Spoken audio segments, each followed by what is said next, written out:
Mr. Talibo, Denmark. After having my daughter Clara join me in Bangkok, we went here to Chiang Mai. And we've decided to stay a month here. I needed a break from moving so fast, and Clara would have an easy, slow start on her Asian adventures. Meet Talibo, a digital nomad from Denmark on an epic journey around the world.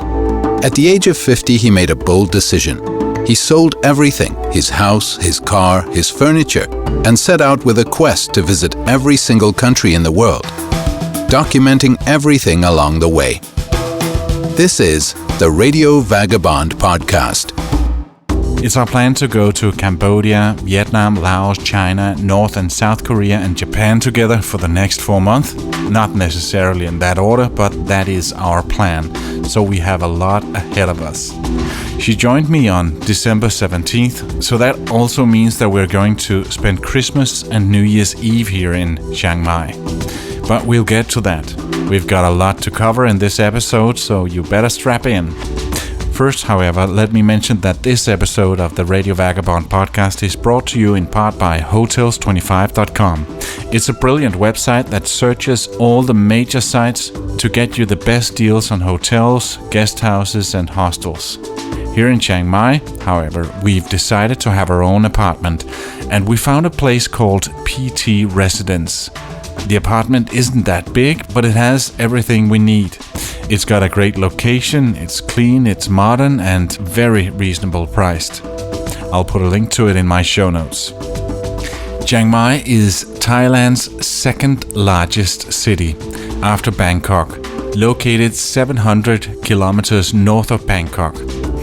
And even though it's not near any of Thailand's great beaches, Chiang Mai receives around 2 million foreign visitors every year, and a lot of them come here to work. It's widely regarded as the digital nomad hotspot of the world. You know, digital nomads or global nomads are location-independent people that can work anywhere. And already after being here a few days, I can totally understand why. There are so many cafes and so-called co-working spaces, all of them with great Wi-Fi.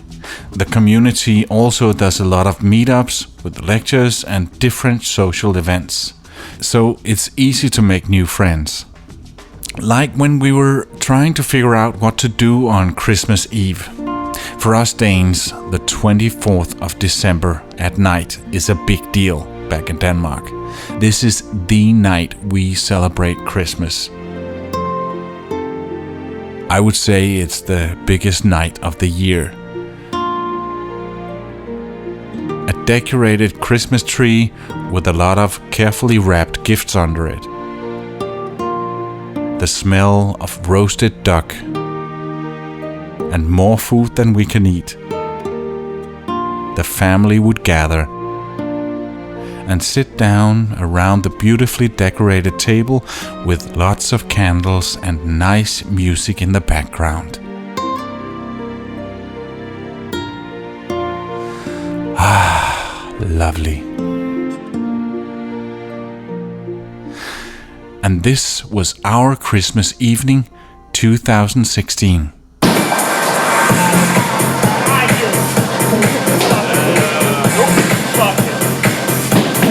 Looking to see if it was found. I know, it's like, come on, motherfucker, do what you do for Travis. Do what you do for Travis. Turn, bitch. Turn. In case you're wondering what the hell is going on, let me fill you in.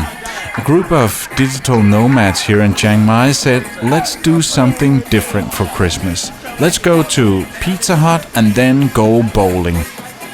So we looked at each other and said, that sounds just about crazy enough. Let's do that. It was a lot of fun and a very different way to spend our Christmas Eve.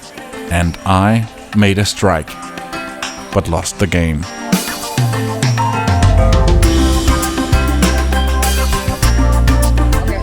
I want to say good morning, everybody. One thing was for sure. We wanted to visit a place with elephants, and we wanted a place that was sustainable and elephant friendly, and very important, had no riding of elephants. I remember a few years ago I heard for the first time that you should not be riding an elephant. I was like, why? It's such a big animal. How could that possibly hurt them? But then I learned that the back of an elephant is very different than the one of a horse.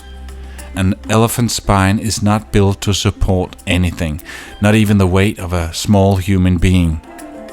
Elephants that carry tourists on their backs for hours every day experience discomfort and can suffer from permanent spinal damage. I spoke to one of the local elephant experts, D, about this. The back of the elephant is different from a horse. So if you ride them, the spine gonna broken. Or many elephant, where you ride too much, big chair and big people, and then cause elephant back swollen up, some broken. I think the same feeling like people. If somebody force you too much, that's why you heard many times elephant get angry, crazy, because people force them too much, abuse them too much. If you take care the way elephant love, elephant gonna trust people, love people, you can stay together peacefully. So right now many people don't realize about that, so they use elephant for money, so they don't care about elephant life. The fact that wild elephants needs to be tamed before they can be ridden is also something that can really turn my stomach. It's not the same as taming a wild horse. It's much, much more brutal, and it's done when the elephants are very young. Another vagabond, Matthew Carsten, explains this on his blog, expertvagabond.com. He writes, "Wild elephants won't let humans ride on top of them. So in order to tame a wild elephant, it's tortured as a baby to completely break its spirit. The process is called Fajan, or the crush. It involves ripping baby elephants away from their mothers and confining them in a very small space, like a cage or a hole in the ground, where they are unable to move. The baby elephants are then beaten into submission with clubs, pierced with sharp bull hooks, and simultaneously starved and deprived of sleep for many days." How do you make it get used to all this? So these elephants, their ancestors used to be wild. Long time. So we did some research and chose a place called the Elephant Jungle Sanctuary. It's an ethical and sustainable ecotourism project 60 kilometers from Chiang Mai. Thailand is the northern part of Thailand. Very small people, not many people, not many village like this, So people, some local people, they catch the baby. I'm at the Elephant Jungle Sanctuary right now, and a lot of beautiful elephants here. First we were serving them sugar canes, small sticks. We had them in the pocket, and they knew that they were in the pocket, so they just put the trunk in there. They didn't care about what was in our hand because they knew there were more in our pocket, so they're kind of getting used to this. And then we brought this longer things. I think that's also some kind of sugar cane, and we dragged that all the way from up there to down here, and now feeding the elephants. In a minute we're going swimming with the elephants. This is really quite an experience. Years ago, elephants were used as working animals, but now we have machines to do the hard work. So the families that own the elephants don't need them unless places like the Elephant Jungle Sanctuary take care of them. They do the feeding, and the families get a cut of the money that comes from tourists like us. But they use on the way some elephant has swollen back. We're at the Elephant Jungle Sanctuary. Can you tell me, what is this place? Our purpose to protect elephant, to save elephant life. So right now, nowadays, we have lots of machine, lots of car, lots of good condition road. So right now we don't need to use elephant anymore. Before they were used to drag logs and drag stuff and to carry stuff. Yeah. Because before, no car, no machine yet. So people, they stay with animal helping work. That makes sense. But right now we have car, we have machine. Why we still riding them, right? So we should take care of them. the number of people increase now. Okay, occupied everywhere, live everywhere. Because elephants, they eat a lot every day. Yeah, they eat a lot every day. Yeah, 300 kilogram. Yeah, 300 kilogram per day.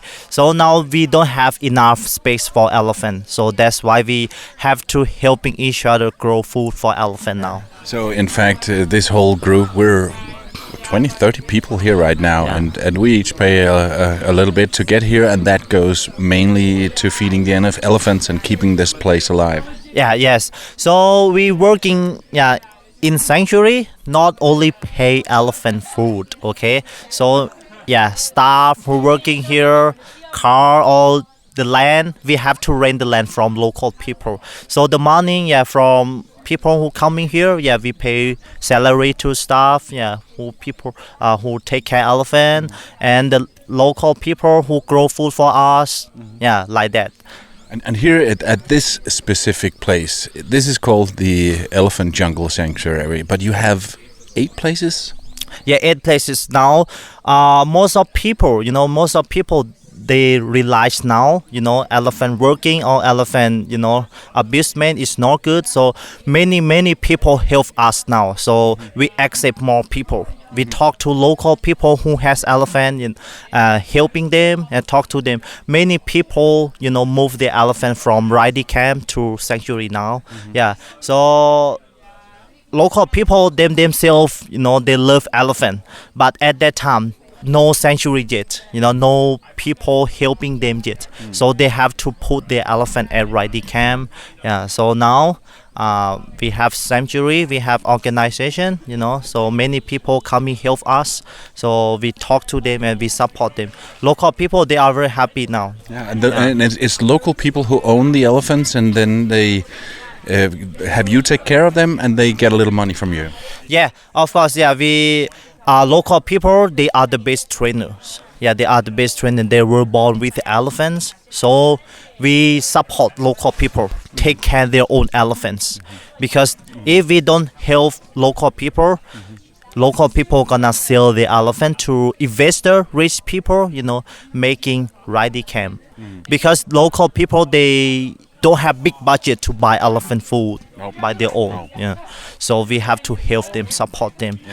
People who love elephant, we have to helping each other, educate people, tell people, and then helping elephant life this way. But the elephants here, they're really quite spoiled. We feed them this morning and give them a lot of love, and now we're going mud bathing. Yeah, after we've give them medicine, and then we take them go to relax in the water. Asian elephant, they love water. That's why we have to take them close by the river, close by the water. Especially they get hot, they get thirsty, they go to the water and then they swim, playing. Asian elephant love water very much. So every day we have to take them, go to relax themselves after eating a lot. I love this place. Thank you. Thank you. Okay. Elephant Jungle Sanctuary has over 30 formerly mistreated elephants, and it's their mission to provide as many elephants as possible with a good health, freedom and happiness they truly deserve. They also say that it's their hope to lead by example and to witness a future where elephants are not ridden, overworked or abused, and are instead treated with care, love and respect. Please promise me that you will never ever go riding an elephant. But at the same time, I would highly recommend that you go visit a place like this. If you, like me, have a soft spot for this magnificent animal.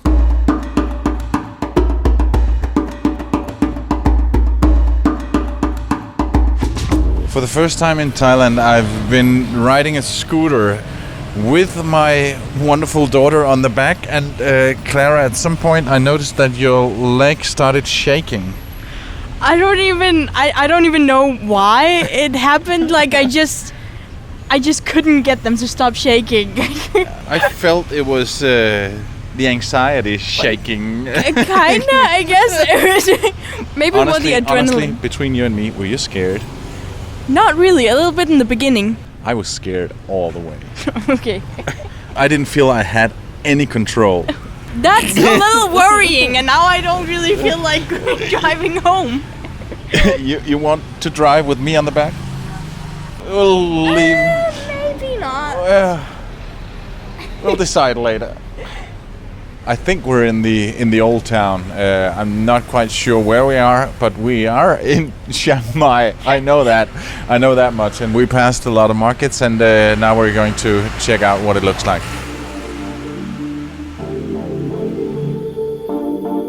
Claire and I also decided to go for a cooking class to learn how to make Thai food. We signed up for half a day and was told that we were going to be picked up at the residence where we stay at 8:20 in the morning. And at 8:22, a small minibus pulled up. "Are you here for the cooking class?" they asked. We said yep and got on board the bus. The teacher was a tiny, constantly smiling Thai woman. She said her name was Was today. You can call me. My name was. Yes. Today my name was. Tomorrow I don't know it yet. I cannot tell you. Okay. Okay. So I want everyone also. Now you have to let me know. The small bus was full of nice people from around the world. Together all day. My name is Danby and I'm from the US. I'm Jackie and I'm also from the US, Texas. I'm from the US, from Texas. Yeah, Kirk also from the US, Texas, from Dallas. Lauren Charles from Quebec, Canada. I'm Clara, I'm from Denmark. Oh, okay. I'm Palle, I'm from Denmark. Rosalie from Canada. Charles-Olivier from Canada. And Florence from Canada. Okay, everyone. We started by going to the local market where Was told us a lot about the special ingredients that we were going to be using. This is the local market of Chiang Mai, named Ruom Chok Market, right? And when we got back on the bus, things got a little confusing. So what is happening now is that we're being taken back to the residence. Before the market, the other people on the bus were filling out a small piece of paper. We had no idea what it was and asked Was if we were not to get one, but she said that we already filled out ours. We didn't think much about it, but after the market it turned out that we were on the wrong bus. They thought my name was Joe. We were picked up as we were supposed to at 8:20, and they said, "Are you here for the cooking class?" We said yes. We got on the bus and drove and picked up the others and went to the market. And then we saw that the others got these menus, or they could like decide what they got, and then we asked, small notes that they were filling out. Yeah, and we asked why we hadn't gotten one, and she said, "Oh, but I already got yours." And we're like, "No, we haven't written anything." And then she was just like, "Oh, don't worry, we'll figure it out."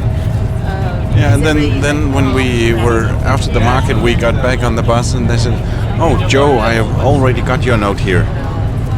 My name's not Joe, but you're here for the cooking class? Yeah. We couldn't really see why we couldn't stay here. It's been more than an hour since they picked us up, and the other people for sure wouldn't be there when we got back. Yeah, I'm only sorry that we wasted so much time. But we drove all the way back to our place, and we felt bad for wasting all the other people's time. Actually, yeah. Let's do that. I'll give you back to us. After going back, me talking on the phone with the boss of the company, they finally agreed to let us stay. And we're back. And then, 2 hours behind of schedule, we came to the school, which was really on a farm outside of Chiang Mai. And we had the best time and made some great Thai food. After coconut milk, turn your heat up. To medium? Yeah, to medium. Pinch of salt. We want to leave Thailand on the 15th of January. visitors get a 30-day visa on arrival. For Clara, it was no problem. She came on the 17th of December, but since I entered the country on the 11th, I needed an extension. So we went to the official office for a renewal. I thought it was going to be a simple affair, but after standing in line for a very long time, they told me that I needed a passport photo in a specific size. I brought a lot of different passport photos with me, but apparently not the right size. Thank God I could get one in a shop just around the corner. So I did. Okay, got the picture now. Got my form filled out. Now back to the counter. Thank God there's no line this time. I was standing in this line for a long time. When I came back, they told me that I also needed a copy of my passport. I have to copy my passport? Yes. Oh, back to the Photoshop? Mr. Nelson Lopez, my USA. Okay. Why didn't they tell me that before? I need to get a copy of my passport. So thank God the photo shop is right here. The same woman that 15 minutes earlier told me that I needed a photo sent me back to the same shop again. 1,900 baht is. After having paid the 1,900 baht, that's 50 euros or 55 US dollars, plus a little for the photo, I could sit down and wait for them to process the thing. I asked how long it was going to take, and I had no idea if it would be 20 minutes or 10 hours. An hour? 3 hours? 10 hours? They said around 1 hour in a waiting room without Wi-Fi. So I was wandering around and saw my passport on the desk on the top of the pile. We're in a waiting room, a sitting room where I guess 50 to 70 people are just sitting on chairs waiting for the officials to complete their work with the immigration and the visa, and this is something that takes a lot of time, and you need to be very, very patient. It would be a nice service if they had Wi-Fi here. Mr. Talibo, Denmark. It's almost the end of this one, but first let me again mention that this episode is in part brought to you by Hotels25.com. Hotels25 searches all the big hotel search sites and finds you the best deals on hotels around the world. Hotels25.com, it's best price guaranteed. It's the final day here in Chiang Mai, and we're leaving tomorrow. We've been here a month, and it's been amazing, but now we're off to new adventures. Yeah, so much has happened. So much has happened, and we feel actually we feel at home. We feel that both of us said that this is a place that we would love to come back to. And absolutely. Yeah. And you said you were absolutely coming back. Yeah. Yeah. But now we're leaving tomorrow. And with these words, it's goodbye to Chiang Mai, or at least so long. Well, not quite, because there's another episode coming out from Chiang Mai. It's where I talk to a lot of digital nomads to give you an idea of this place and what kind of people hang out here. That episode, as a part of my interview series, will be out in a few days. But after that, it's off to our next stop, which is going to be Luang Prabang in Laos. And we're so looking forward to that. If you like this podcast, please subscribe in iTunes or the podcast app on your smartphone. You can see pictures, watch videos, and read much more on the RadioVagabond.com. Pale can be reached for interviews and public speaking gigs on mail at theradiovagabond.com. My name is Pale Bo, and we gotta keep moving. See ya.